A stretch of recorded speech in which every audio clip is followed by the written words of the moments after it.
Um pastor batista, chamado Ricardo Spurling, pastoreia uma igreja daquela região montanhosa. Certo dia, do ano de 1884, ele começa não apenas a estudar a palavra de Deus, como também a se dedicar à oração. Assim, ele começa a perceber que a condição espiritual, tanto da congregação que dirigia, como da comunidade em geral, era deplorável, e começa daí a denunciar aquele estado lastimável em que o povo se encontrava. Seu filho, Ricardo Spurling Jr., e um senhor chamado João Clemons, foram seus primeiros companheiros de oração e estudo da Bíblia. Mais de 2 anos, o pastor Ricardo e seus companheiros conclamaram a igreja da necessidade de um despertamento genuíno e reformista. Mas o clamor e a preocupação do pastor Ricardo foram ignorados por sua igreja e por sua comunidade. Mais do que isso, ele e seus amigos eram escarnecidos e tratados com hostilidade por pessoas conhecidas. Foram rechaçados como fanáticos. Pouco tempo depois, Ricardo Spurling chega à conclusão de que seria inútil todo aquele trabalho para levar sua igreja a uma busca sincera por avivamento. Sua decisão foi de conclamar a todos os que tinham a mesma fome e sede espiritual para uma ação mais específica, na busca de seus objetivos. Em meio a muita oração, ele marca uma reunião numa quinta-feira, dia 19 de agosto de 1886, nas dependências do moinho de Barney Creek, uma casa rústica, construída por ele mesmo e outros irmãos. Ricardo Spurling não tinha uma noção clara da importância da ocasião, mas movido por um impulso divino, ele fez um discurso inflamado e concluiu com o seguinte convite: todos os cristãos, como os que aqui estão presentes, que desejarem ser livres de todos os credos e tradições feitos pelos homens, e estão dispostos a tomar o Novo Testamento, ou seja, a lei de Cristo, como sua única regra de fé e prática, dando uns aos outros direitos iguais, e o privilégio de ler e interpretar para si mesmos, como ditar suas consciências, e estão dispostos a reunirem-se como a Igreja de Deus, para realizar negócios como a mesma, venham à frente.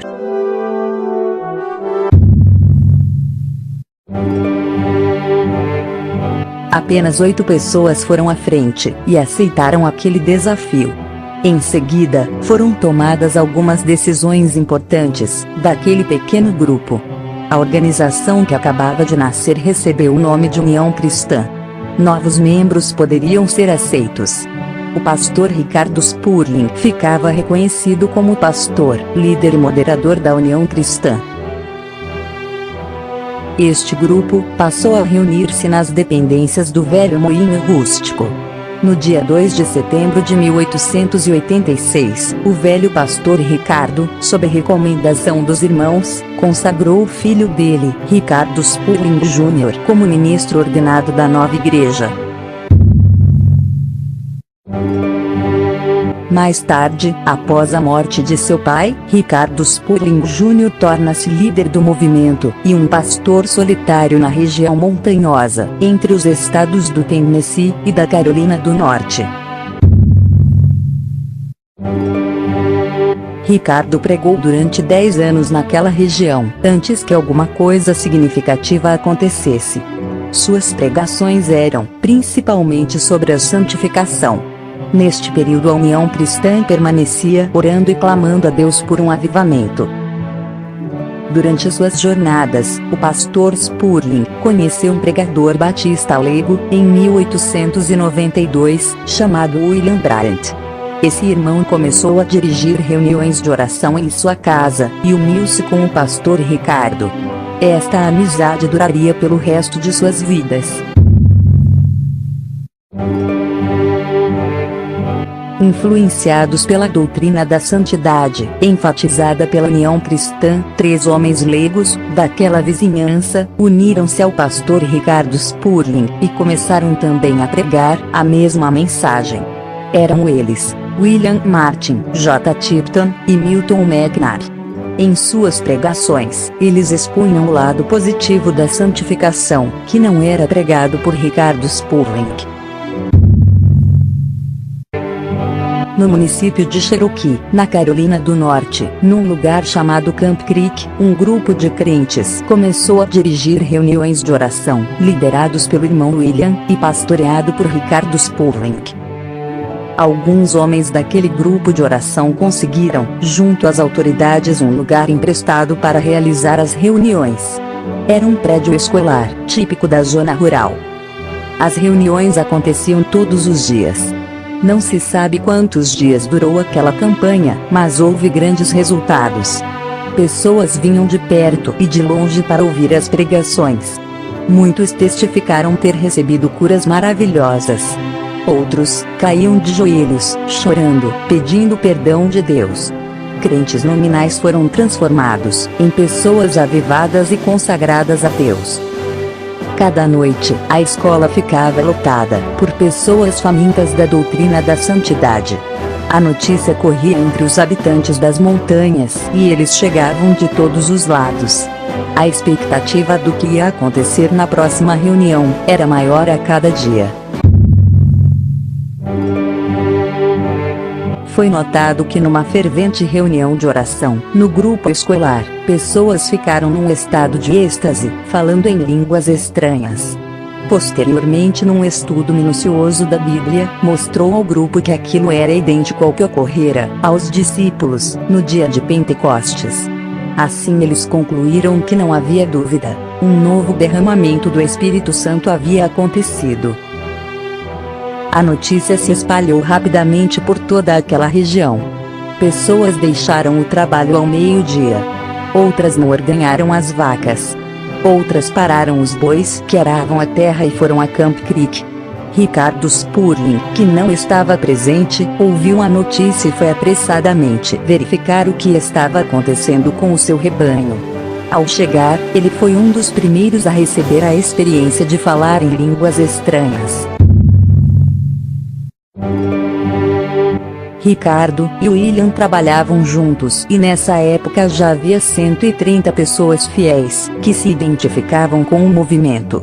Uma grande quantidade de pessoas foram despertadas, convertidas, curadas e influenciadas por este avivamento de Camp Creek.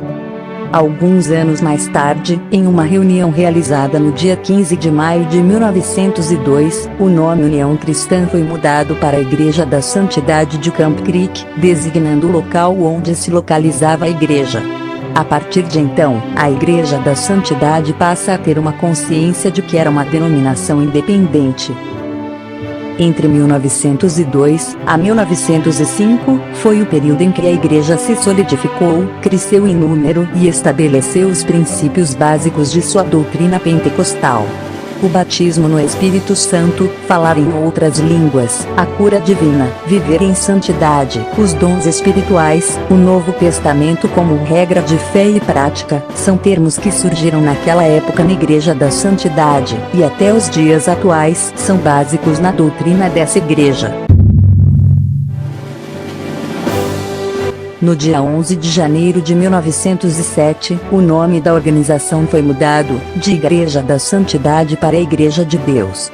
Naquela reunião, todos os presentes concordaram que este era o nome bíblico para a igreja. União Cristã designava um ideal. Igreja da Santidade definia uma doutrina, mas nenhum dos dois nomes era uma designação escriturística para a Igreja Bíblica.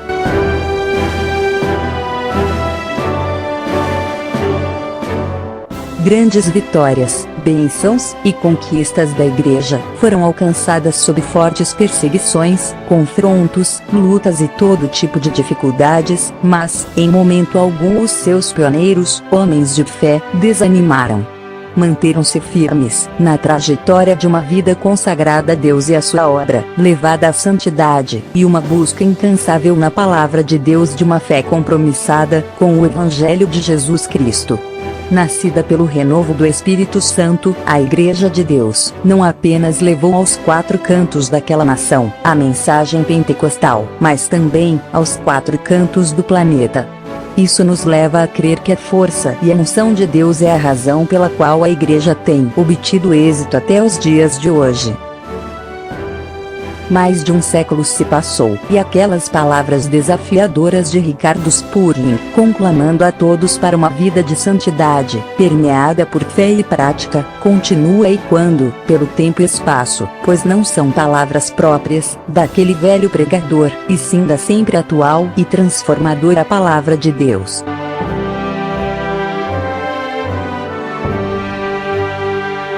Todos os cristãos, como os que aqui estão presentes, que desejarem ser livres de todos os credos e tradições feitos pelos homens, e estão dispostos a tomar o Novo Testamento, ou seja, a lei de Cristo, como sua única regra de fé e prática, dando uns aos outros direitos iguais, e o privilégio de ler e interpretar para si mesmos, como ditar suas consciências, e estão dispostos a reunirem-se como a Igreja de Deus, para realizar negócios como a mesma, venham à frente.